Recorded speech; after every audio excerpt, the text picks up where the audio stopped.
White House response, what President Donald Trump is saying about the impeachment investigation and Turkey's military offensive in Syria. Roundtable discussion. 3 U.S. bishops examine the Catholic Church's teaching on the death penalty. Fight for the unborn. Analysis of Planned Parenthood's efforts to support pro-abortion candidates in the 2020 elections. And the British are coming. We talked to the director of a choir performing at the canonization of Cardinal John Henry Newman. On EWTN News Nightly for Thursday, October 10th, 2019.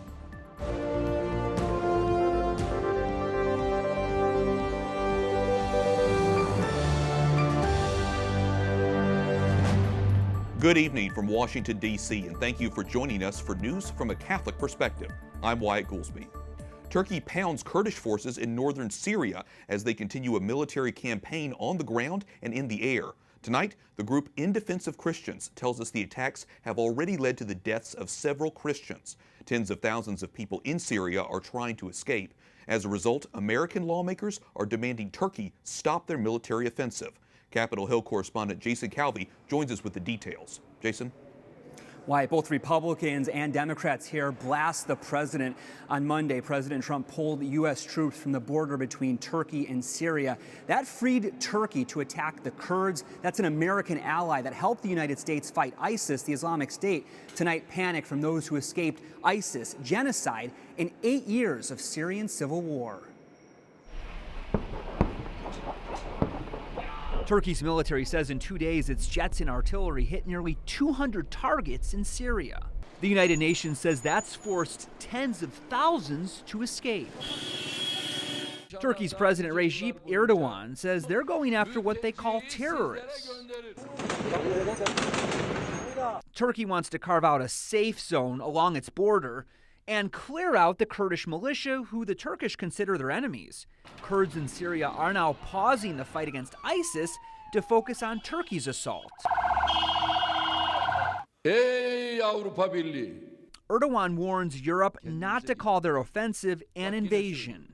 American-based In Defense of Christians says they're already hearing Christians have died. President Trump went on and said last Sunday, he said that economic sanctions would be the result of any Turkish strikes on the Christian civilian population in northeast Syria.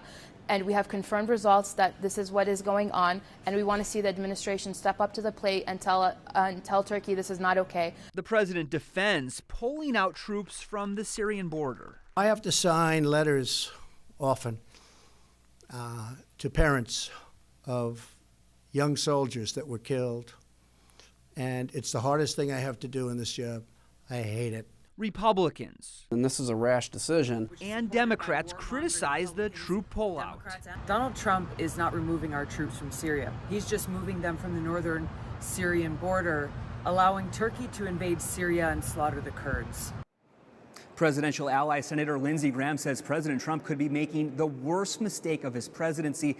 And Democratic leader Chuck Schumer says Congress needs to do more than just slap new sanctions upon Turkey. But there is praise from at least one Republican here on Capitol Hill. Senator Rand Paul says the president is moving to end endless war and put America first. Wyatt? Capitol Hill correspondent Jason Calvi reporting. Thanks, Jason. President Trump is not only defending his decision to pull troops out of northern Syria, he's also pushing back against efforts to have him impeached. Trump says the Democratic-led investigation is nothing but a political coup. New polls show a majority of Americans now believe the president should be impeached.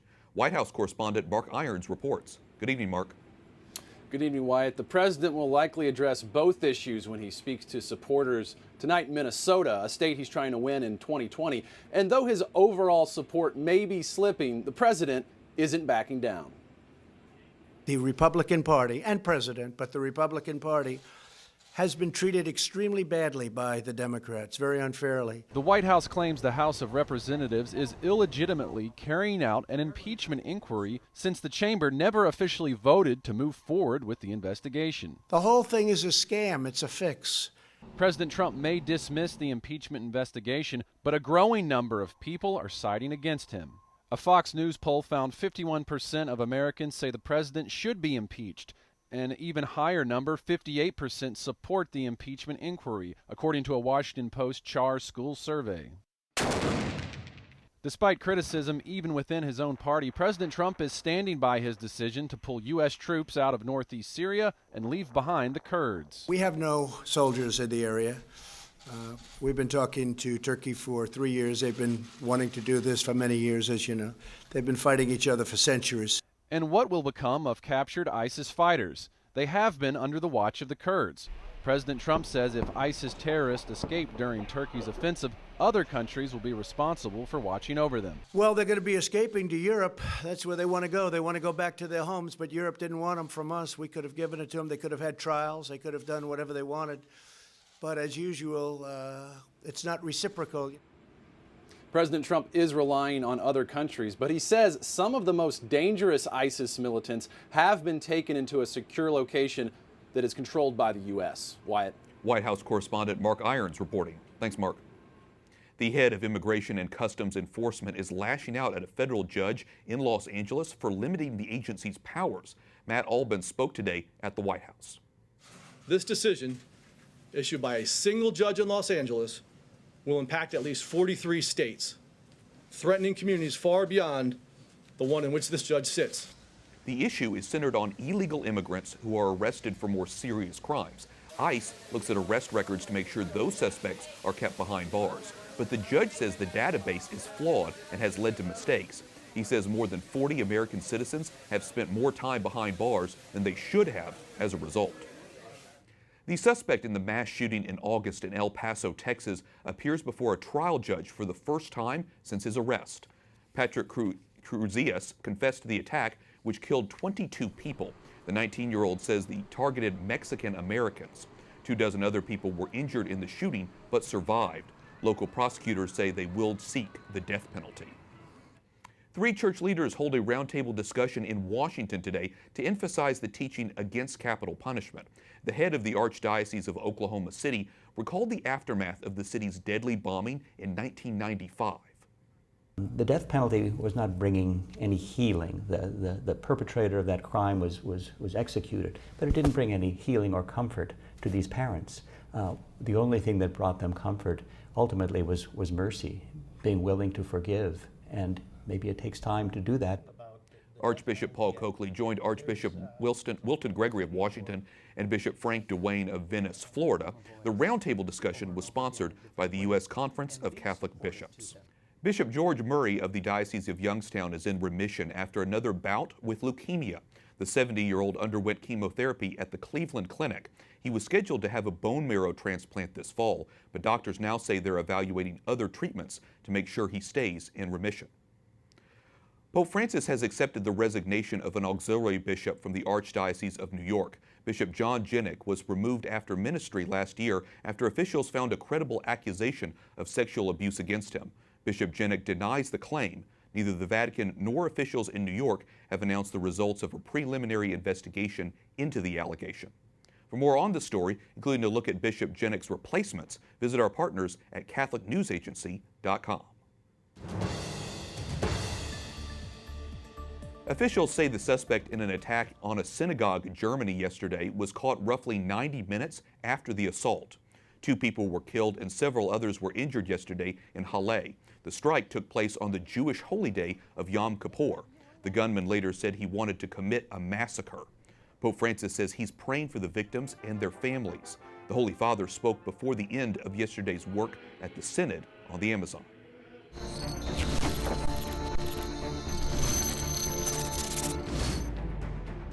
On day 4 of the Vatican's meeting on the Amazon, participants shared their personal experiences in the region. One bishop says the region of the Amazon he represents has been hit hard by drug trade. People in his area also suffer from malnutrition.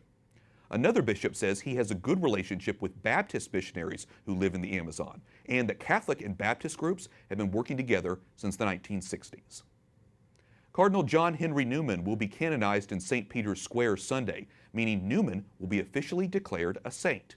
It's especially noteworthy for the London Oratory Schola Cantorum boys choir, who will sing at the canonization Mass. So we may get up a little earlier, and work a little harder, and stay a little later, but together we perfect this moment, so that we, can be a part of this. The group will perform at other events over the weekend as well, including a special reception with Prince Charles. The choir has been featured in major films like The Lord of the Rings. They recently reached #2 on the U.S. Billboard classical charts with their new album, Sacred Treasures of Spain.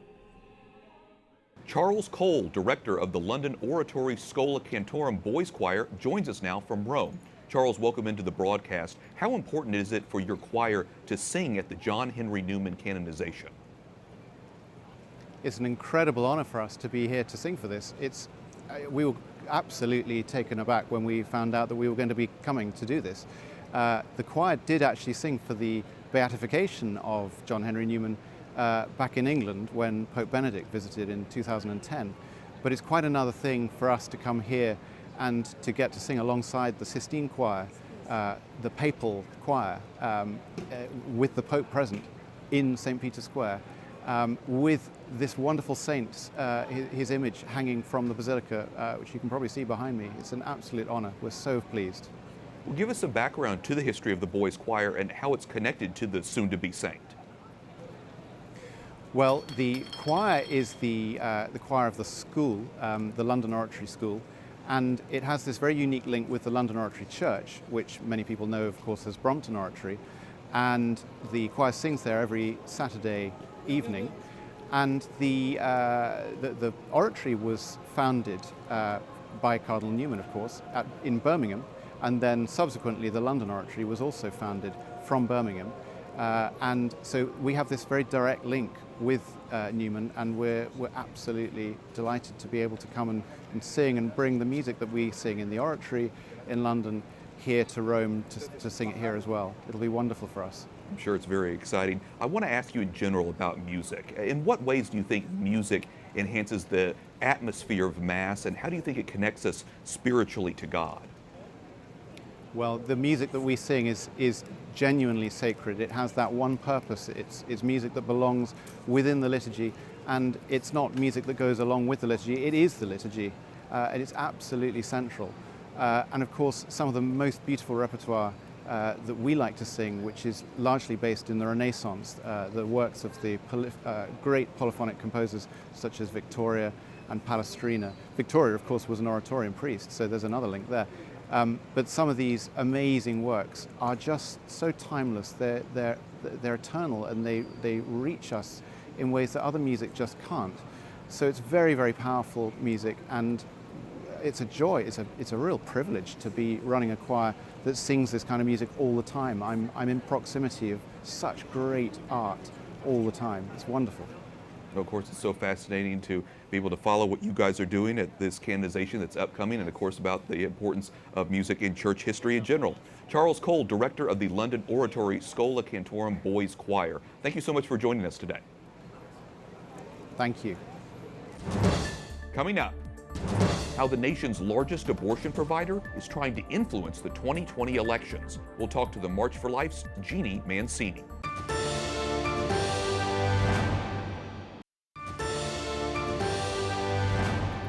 Officials in Illinois have found more baby body parts connected to an abortion doctor. The remains were discovered in the car of Dr. Ulrich Klopfer. Last month, more than 2,000 remains were found in his garage. Klopfer lived in Illinois but practiced in Indiana. The first group of baby body parts have been returned to Indiana. The political arm of the nation's largest abortion provider announces it will spend at least $45 million to back pro-abortion candidates at all levels of government in next year's elections. But it says its top priority is defeating President Donald Trump. Planned Parenthood says it will focus on the swing states of Arizona, Colorado, Florida, Michigan, Minnesota, New Hampshire, North Carolina, Pennsylvania, and Wisconsin. Campaign efforts will include digital, television, and radio ads, as well as direct mail. Joining me now is Jeanne Mancini, president of the March for Life. Jeanne, welcome back to the program. Thanks for having me. We'll get to our discussion about Planned Parenthood in just a moment, but while you're here in the studio, I want to get your reaction to the discovery of more baby body parts located among abortionist Ulrich Klopfer's belongings. What do you think about that? So we're talking about finding baby body parts in his car trunk. By the way, I mean, it's just atrocious, but look, at the end of the day, abortionists are not looking at the inherent dignity of the human person. I mean, they're exploitive of these little babies, and so we're seeing that lived out in a really atrocious way as to how he treated the body parts. It is pretty horrific. Turning back now to Planned Parenthood, by its own admission, this is the largest ever electoral effort Planned Parenthood has undertaken. What does that in and of itself signal to you about what they're doing? Well, I think they're in defense mode and that they are the largest kick-butt political organization out there, to quote Cecile Richards, their former president, and they're out for blood, I mean, so to speak, in this election. In August, the group announced it was pulling out of the Title X federal family planning program rather than abide by the Trump administration's rule prohibiting participants from referring patients for abortions. Are you at all surprised that Planned Parenthood is making this big of a financial investment in the 2020 elections? And what do you think that says about where the organization itself is going? I think we've seen a lot of things recently. Of course, we saw their head, Dr. Leanna Wen, get ousted because she didn't want abortion to be so political. We also saw, again, them lose $45 million of federal tax funding because they didn't want to be part of Title X. I think that we're seeing the organization spiral right now. We also saw in the last few weeks with David Daleidon's court case coming before the San Francisco court, a lot coming into the light about those videos not being spliced despite their talking points. So I think that they're in a very confusing and sort of spiraling time right now, and they're doing everything possible to fight back and fight back hard. David Daleidon, of course, also deal with all sorts of lawsuits because he revealed these undercover videos about Planned Parenthood selling these baby body parts. Exactly. Trafficking little hearts, little lungs, little livers, and that really causing the beginning of the demise of Planned Parenthood, we hope. We remember Cecile Richards coming out and apologizing for their work after David Daleidon brought these videos to the light. But since then, their talking points have been very much that that's all false, spliced, etc. Well, the courts are showing another story. You and I both know very well Planned Parenthood says its top priority is defeating President Trump, but it's also aiming to take back the Senate, state legislatures, defeat pro-life ballot measures across the country. Just today, it announced its first round of endorsements for dozens of House and Senate candidates. What are pro-life groups doing to combat this? So let's remember that Planned Parenthood has a lot of money, and of course over $500 million in taxpayer money every year. So it is a little bit of a David and Goliath situation here. Like, our budget is 1/1000th of the Planned Parenthood budget, but groups like the March for Life rally the grassroots for this. They get people out to vote. Of course, we've got our state march initiative right now. So the best thing we do at the March for Life is to get people motivated to vote. We need your pro-life vote. Groups like the Susan B. Anthony list endorse, political candidates and put some funding into the election, et cetera. So we've got our groups, but I think it is important for pro-life Americans to remember that we are far outnumbered in terms of the money, and to support groups like the March for Life, et cetera, in this battle. Such an important message to get out there and vote pro-life. Jeanne Mancini, president of the March for Life, thanks so much for joining us. Thanks for having me. Tonight on EWTN Pro-Life Weekly, a deeper dive into a case involving a pro-life law in Louisiana. The Supreme Court has announced it will take up a case challenging the law, which requires doctors to have admitting privileges at a nearby hospital. Pro-abortion activists and some journalists have tried to paint the law as identical to a Texas law struck down by the High Court, but Louisiana Attorney General Jeff Landry says this isn't the case.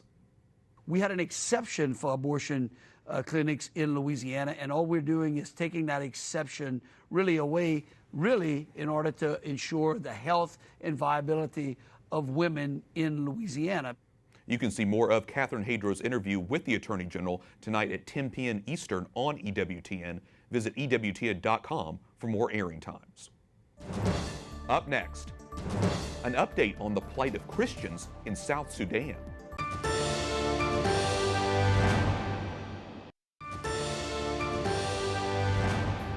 The head of the Catholic Bishops Conference in Sudan and South Sudan comes to Capitol Hill to give an update on the peace process. Bishop Eduardo Kussala of the Tumbura-Yambio Diocese in South Sudan says that while the fragile peace is holding right now, the nation is anxiously awaiting the government's transition in November. The peace deal brokered in September of last year between the South Sudanese president and the former vice president ended a civil war that began in 2013, but the full deal has yet to be fully implemented. Bishop Eduardo Kussala joins me now in studio.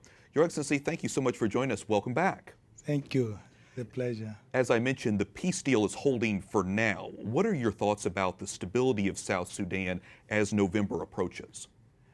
Yeah, I'm quite concerned, like any other South Sudanese. We are in prayer, hoping that the formation, which is supposed to be November 12th this year, next month, is expected to bring all the parties who were in opposition to be in a government.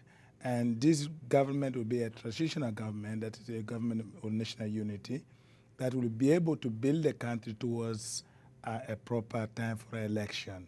But we have a worry is that not all of these parties are like going to be part of this formation. And we are praying, urging them that they have really to be part of this formation of the new government so that we are able to have the peace that everybody is looking for. But the conditions surrounding this is a concern that we're supposed to form one national army, which we have to have one commander-in-chief. And this process has been dragging, and that's why our people have a bit of worry. It sounds like some legitimate concerns there to really be able to bring everyone together.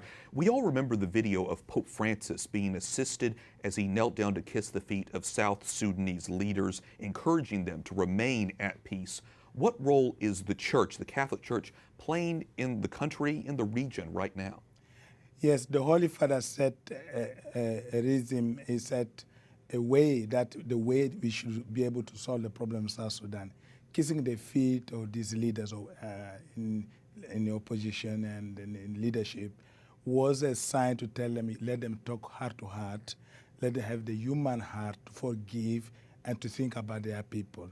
We, as in the church, we have picked the same role to engage the leaders privately, publicly, and in different ways to encourage them that what the Holy Father did was above those articles of the agreement. But I think he wanted them to go beyond this, to embrace themselves as people of South Sudan, to leave a legacy that will remain forever, people who have built peace. So we are working on that as a church and using all methods in order to promote the will of the Holy Father in South Sudan, kissing our own feet by forgiving one another. One of the challenges in your own diocese is extreme poverty. I mean, what exactly is it like there? What are the needs of your flock? How do you try to help them? Yeah, in fact, the situation of the poverty is born from the conflict itself. And I just began a process a year ago that where I said the Bible in one hand and the hoe in one hand, that we have got to work. But that is not quite enough because then the people are not able to be free to move to their farms and to do their business. The roads are not open, services are not there. So we are actually working more or less very much to build peace so that the people can be able to do what they do. But we are receiving insignificant support for this because of the conflict that is going on and the fatigue of the donors as well. And so we are struggling first to build peace, to help people come out of the trauma in which they are, and to make sure that they are able to build a place that they love to live in. Just very quickly, Bishop, tell me, where can Catholics go to help if they want to learn more? Yeah, in fact, I thank the American public and the listeners of the EWTN. I managed to bring out over 10,000 young people who were fighting in the bush, and I've stabilized the region with the support that I've received from many of you. And I would like to ask for the same, that through Sudan Relief Fund, that has been very strongly close to us in helping us providing emergency support, educational, medicines, and all the necessary formation, even for the churches and the construction of our churches. I really appeal that people goodwill should help us and also pray for us so that we are able to handle the situation in which we are.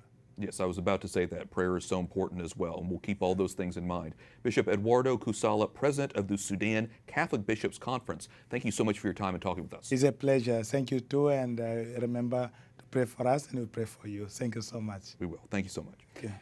And that concludes our newscast for tonight. We thank you for watching. For the entire EWTN News Nightly team, I'm Wyatt Goolsby. We'll be back tomorrow with more news from a Catholic perspective. Good night, and God bless.